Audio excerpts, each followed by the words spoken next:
Good morning friends. ഇന്ന് ഞാൻ കഴിഞ്ഞ ദിവസം നമ്മൾ സോൾട്ട് മെത്തേഡിലൊരു സാറ്റിൻ തുണി ചെയ്തു. അത് ഡ്രൈ ആക്കിയതിന് ശേഷം നിങ്ങളൊരു വർക്ക് കാണിക്കാം. ഡ്രൈ ആക്കിയപ്പോൾ നിറയെ ക്രിസ്റ്റൽസ്. അപ്പോൾ നിങ്ങൾ ചെയ്ത് നോക്കിയിട്ടുണ്ടെങ്കിൽ നിങ്ങൾക്ക് മനസ്സിലാവും. അത് ഫ്രഷായ കല്ലുപ്പ് ഉപയോഗിക്കുകയാണെങ്കിൽ നല്ല നല്ല ഡിസൈൻസ് കിട്ടിയിട്ടുണ്ടായിരിക്കും. ഒരു ക്രിസ്റ്റൽ ഫോം ചെയ്ത മാതിരി ഉണ്ടായിരിക്കും. അപ്പോൾ ഇന്ന് ലൈറ്റിൽ നമുക്ക് ഇതായി കാണിക്കാൻ പറ്റുള്ളൂ. ഇങ്ങനെയുള്ള ഡിസൈനാണ് എനിക്ക് കിട്ടിയിട്ടുള്ളത്. ഓരോരുത്തർ ചെയ്യുമ്പോൾ ഓരോ വിധത്തിലായിരിക്കും കിട്ടുക. അപ്പോൾ ഇതിൽ നമുക്ക് എന്ത് ചെയ്യാൻ പറ്റുന്നതാണ്. ഇത് നമ്മൾ ഒരു കുഷ്യനാക്കി ചെയ്യാമെന്ന് വിചാരിക്കുക. ആ കുഷ്യനിൽ നമുക്ക് വേണമെങ്കിൽ എംബ്രോയ്ഡറി ചെയ്യാം. അതേമാതിരി തന്നെ നമുക്ക് എംബ്രോയ്ഡറി വേണ്ടവർക്ക് എംബ്രോയ്ഡറി ചെയ്യാം, പെയിൻറ്റിങ് വേണ്ടവർക്ക് പെയിൻറ്റിങ് ചെയ്യാം, മൺ സ്ട്രോക്ക് ചെയ്യാം, 3D വർക്ക് ചെയ്യാം. ഞാനിപ്പോൾ സിമ്പിളായിട്ട് നിങ്ങൾക്കൊരു 3D വളരെ ഈസി ആയിട്ട്, കാരണം ഇങ്ങനെ മാത്രം വെച്ചിട്ട് നമുക്ക് സ്റ്റിച്ച് ചെയ്തിട്ട് കുഷൻ ഉണ്ടാക്കാം. ഈ കുഷനല്ല, നമ്മളൊരു ഷോള് ചെയ്യാം, നമ്മളൊരു ടോപ്പിൽ ചെയ്യാം. വെറും ബ്ലാക്ക് മാത്രം വെച്ചിട്ട് നിങ്ങൾക്ക് വേണമെങ്കിൽ ചെയ്യാം. ബ്ലാക്ക് കളർ അടിച്ചു കൊടുക്കുന്നു, കല്ലുപ്പ് ഇട്ട് കൊടുക്കുന്നു. 20 മിനിറ്റ്സ് കഴിയുമ്പോൾ ആ 20 മിനിറ്റ്സിന് ഒരു പ്രത്യേകത കേട്ടോ. കൂടുതൽ നേരം വെച്ച് കഴിഞ്ഞാൽ നമ്മളുള്ള കളർ മുഴുവൻ ഉപ്പ് വലിച്ചിരിക്കും. അതുകൊണ്ടാണ് ഏകദേശം 20 മിനിറ്റ്സ് എന്ന് പറയുന്നത്. നമ്മൾ നോക്കിക്കഴിഞ്ഞിട്ട് ഇത് ഈ സോൾട്ട് റിമൂവ് ചെയ്തതിന് ശേഷവും അവിടെ ഇങ്ങനെ അത് നടക്കും.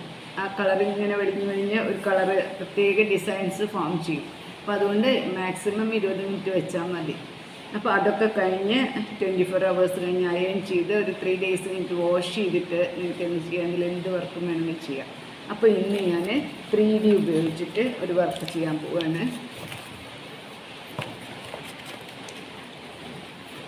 സിമ്പിളായിട്ട് നിങ്ങൾക്കിതിൽ സ്റ്റോണ് വയ്ക്കാം. അതേമാതിരി 3D വെച്ചിട്ട് എന്താ പറയുക, മിറർ വെച്ച് ഒട്ടിച്ചു കൊടുക്കാം. അതെല്ലാം ഒരു ഇതിലായിട്ട് ഞാൻ കാണിച്ചു തരാം. ഇത് സിമ്പിളായിട്ട് ഞാൻ സെൻറ്ററിൽ ചെയ്യാം.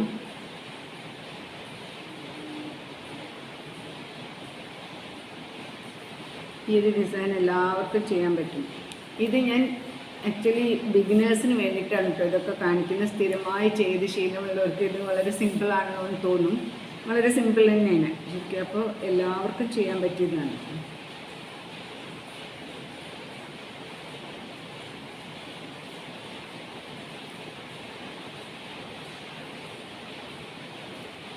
രീതി ഒരുപാട് ഉയർത്തിയിട്ട് ചെയ്യണ്ട, കട്ടിക്ക് ചെയ്യണ്ട. അങ്ങനെയാണ് ഡിസൈൻ വരുന്നത്. എന്ത് ചെയ്തെന്നോ, ഒരു മാംഗോയുടെ ഷേപ്പിലേക്ക് വച്ചെടുത്തിട്ടുണ്ട്. അത് ഫിൽ ചെയ്യുന്നത് കാണിക്കും. ഇങ്ങനെ ഈ ഡിസൈൻ ഞാൻ കംപ്ലീറ്റ് ചെയ്തിട്ടുണ്ട്. ഇതിപ്പോൾ എന്താണോ, തുണിക്ക് ഗ്ലേസിംഗ് ഉണ്ട്, 3Dക്ക് ഗ്ലേസിംഗ് ഉണ്ട്. അപ്പോൾ ചിലപ്പോൾ നിങ്ങൾക്ക് വ്യക്തമായി കാണാൻ പറ്റില്ല. അപ്പോൾ ഞാൻ ഒന്നും കൂടി ക്ലോസപ്പിൽ കാണിക്കും. ഇങ്ങനെ ഒരു മാംഗോൻ്റെ ഷേപ്പിലേക്കാണ് ഞാൻ ഫിനിഷ് ചെയ്തിട്ടുള്ളത്. ഏതായാലും വളരെ സിമ്പിളായിട്ടൊരു ഡിസൈനാണ് നമ്മൾ 3D ഉപയോഗിച്ചിട്ട്. അപ്പോൾ ഇത് നമ്മളെല്ലാം വാഷിങ് എല്ലാം കഴിഞ്ഞിട്ടാണ് ഇപ്പോൾ അത് ചെയ്യേണ്ടത്. അത് കാരണം ഉപ്പല്ലേ. അപ്പോൾ അതുകൊണ്ട് എല്ലാം ശ്രദ്ധിക്കണം.